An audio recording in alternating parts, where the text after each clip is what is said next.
సమస్తమును ఖండింపబడి వెలుగు చేత ప్రత్యక్షపరచబడుతుంది. ప్రత్యక్షపరుచున్నది ఏదో అది వెలుగే కదా. చీకటి ప్రత్యక్షపరచలేదు. గుడ్డోడు నడిపించలేడు. అపవిత్రుడు పవిత్రపరచలేడు. అన్యాయస్తుడు మోసగాడు మేలు చేయలేడు.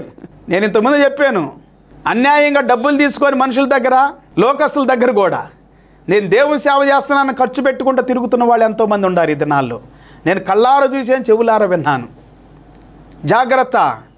అది కట్టబడటం కాదు, కూల్చివేసుకోవటం. దేవుని ఉగ్రత నీ మీదకి వస్తుంది.